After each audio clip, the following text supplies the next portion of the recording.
Have you ever wondered why there are two contrasting accounts of Judas's death in the Bible? A question that's perplexed theologians, historians, and lay readers alike for centuries. It's one of those curiosities that, when you stumble upon, makes you pause and ponder the intricacies of religious texts and their interpretations. Let's set the stage.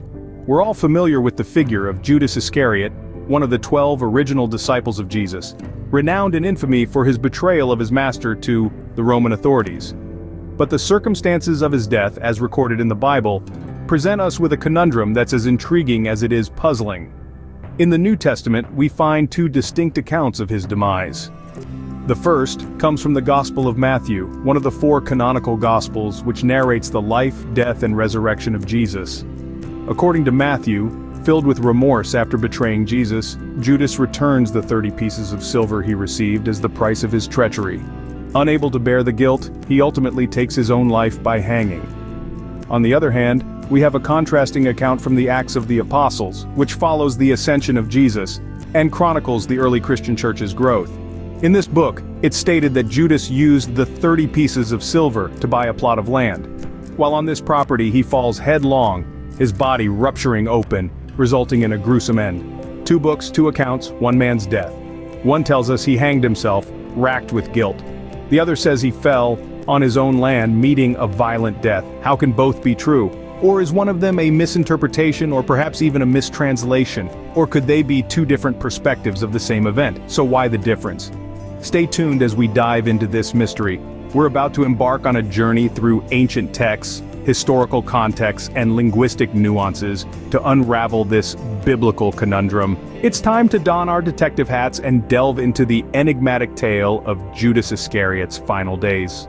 The Gospel of Matthew, written by the Apostle Matthew, provides the first account of Judas's death.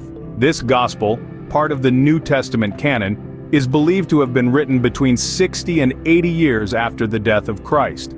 Its author, Matthew, was a former tax collector turned disciple, known for his meticulous record-keeping, a trait that would have been crucial in preserving the details of such significant events. In Matthew 27:3-10, we're given a vivid description of Judas's final moments. According to this account, Judas, overwhelmed by remorse after betraying Jesus for 30 pieces of silver, returned the money to the chief priests and elders. Unable to bear his guilt, he then went out and hanged himself. The context of this account is significant. Written in the 1st century, during a time of great turbulence and change, Matthew's Gospel was a response to the pressing needs of the early Christian community. It was a time of defining identity, of separating from the old and embracing the new. Matthew's account of Judas's death, therefore, can be seen as a reflection of the struggle between the old and the new, between guilt and redemption. The implications of this account are profound. It presents Judas not as a one-dimensional villain but as a complex figure, capable of remorse and guilt. It challenges us to see him as a man, not just as a traitor. This account humanizes Judas, making his story all the more tragic. Matthew's account also serves as a stark reminder of the consequences of our actions. It underscores the power of guilt and the devastating effects it can have on the human spirit. Judas, once a disciple, ends his life in a state of despair, overwhelmed by the weight of his actions. This account leaves us with the image of a remorseful Judas who hanged himself out of guilt. In contrast, the Acts of the Apostles paints a different picture of Judas's fate. This book, believed to have been written by the same author as the Gospel of Luke, provides a distinct perspective on the story of Judas Iscariot. In Acts 1:18-19, we find a vivid and gruesome description of Judas's death. This passage states, "With the payment he received for his wickedness, Judas bought a field. There he fell headlong, his body burst open and all his intestines spilled out." Everyone in Jerusalem heard about this, so they called that field in their language Akeldama, that is, field of blood. This account, starkly different from the Gospel of Matthew's version, doesn't mention any act of hanging. Instead, it narrates that Judas bought a field with the 30 pieces of silver he received for betraying Jesus. In this field he met a gruesome end, falling and bursting open. Now let's delve into the context and timeline. The Acts of the Apostles was likely composed around the end of the 1st century AD, several decades after the Gospel of Matthew. The author's main objective was to chronicle the spread of Christianity after the ascension of Jesus, focusing on the deeds of the apostles Peter and Paul. Yet, even within this objective, the author found it necessary to address the fate of Judas. the apostle who had betrayed Jesus.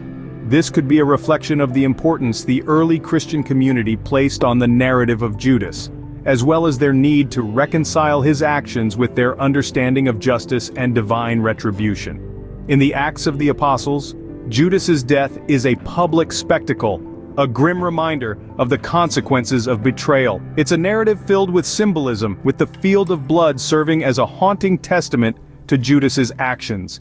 In this narrative, Judas meets a gruesome end, falling and bursting open in a field.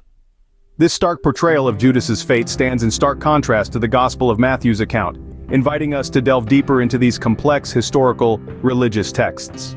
So, how can we reconcile these two different accounts? As we delve into this question, it's important to understand that the Bible, like any other historical text, is a product of its author's perspectives and the times in which they lived. Each account of Judas's death, therefore, reflects the unique viewpoint of its author. Some scholars propose that the Gospel of Matthew and the Acts of the Apostles are describing the same event, but from different angles. They suggest that Judas may have hanged himself on a piece of land which he had acquired either directly or indirectly with the 30 pieces of silver.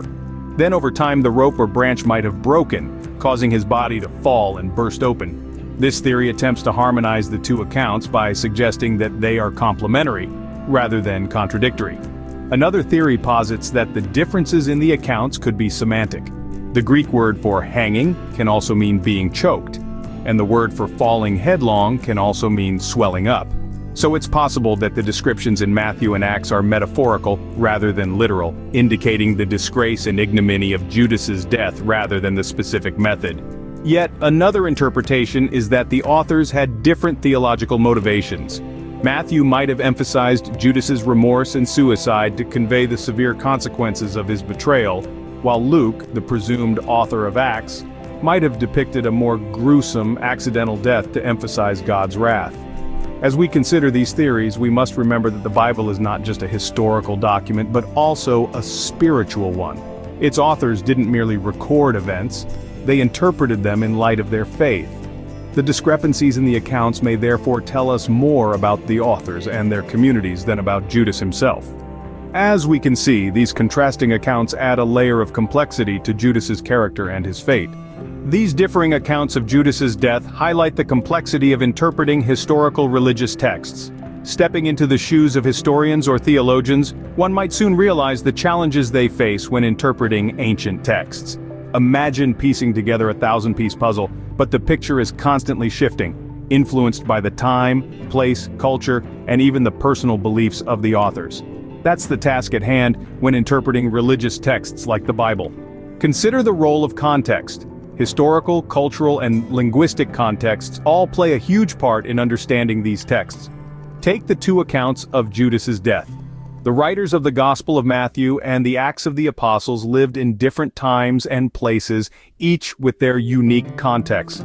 These contexts could have influenced their interpretations and accounts of the same event. Then there's the issue of authorship. Who wrote these texts? What were their intentions? What did they believe? These questions matter because the author's perspectives shape the narratives. They decide what details to include, what to omit, and how to present the events. Recognizing these biases helps us approach these texts with a more critical eye. Lastly, we must remember that these texts were not written in a vacuum. They were shaped by the political, social, and religious dynamics of their time. They were part of ongoing conversations, debates, and conflicts within and outside their communities. Understanding these dynamics can shed light on why certain narratives were favored over others. While we may never know the true circumstances of Judas's death, the journey of seeking answers offers valuable insights into the rich and intricate tapestry of religious historical texts. The complexities of these texts are not stumbling blocks, but rather stepping stones, leading us deeper into the fascinating world of religious history. They remind us that history is not just a collection of facts, but a vibrant, ever-evolving story of human experiences, beliefs, and ideas.